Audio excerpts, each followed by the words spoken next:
कळवा येथील स्वर्गीय धर्मवीर आनंद दिघे उड्डाणपुलावर सोमवारी पहाटे 2 वाहनांची धडक होऊन 2 जण जखमी झाल्याची घटना घडली। या अपघातानंतर रस्त्यावर ऑइल सांडल्यानं इतर वाहनं घसरून अपघाताची भीती निर्माण झाली होती।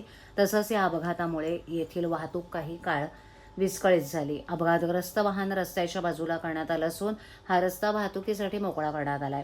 हा अपघात ऑटो रिक्षाचे चालक गोविंद पवार यांच्या रिक्षाला झाला असून त्यांच्या डोक्याला आणि शरीराला गंभीर दुखापत झाली असून त्यांना तात्काळ छत्रपती शिवाजी महाराज रुग्णालयात दाखल करण्यात आले। तसंच रिक्षामधील प्रवासी प्रथमेश चव्हाण यांनाही दुखापत झाली आहे। सोमवारी पहाटेच्या सुमारास आपत्ती व्यवस्थापन कक्षाला या अपघाताची माहिती मिळाली। पोलीस कर्मचारी रवींद्र महाजन यांनी दिलेल्या माहितीनुसार कळवा पूर्वेकडून घोलाईनगरकडे जाणारी ऑटो रिक्षा आणि ठाण्याहून कळवा पूर्वेकडे जाणारी कार यांच्यात समोरासमोर धडक झाली। धडक इतकी जोरदार होती की रस्त्यावर ऑइल सांडल्यानं इतर वाहनं घसरून अपघाताची भीती निर्माण झाली।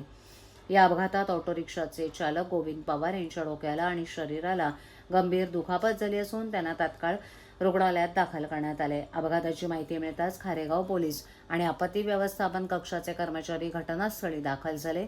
रस्त्यावर सांडलेला ऑइल साफ करण्यासाठी माती टाकण्यात आली। तसंच अपघातग्रस्त वाहनं रस्त्याच्या कडेला हलवून वाहतूक सुरळीत करण्यात आली। या घटनेमुळे काही काळ वाहतुकीचा वेग मंदावला होता। आपत्ती व्यवस्थापन कक्ष आणि पोलीस प्रशासनाच्या तत्परतेनं परिस्थिती लवकरच नियंत्रणात आणली गेली।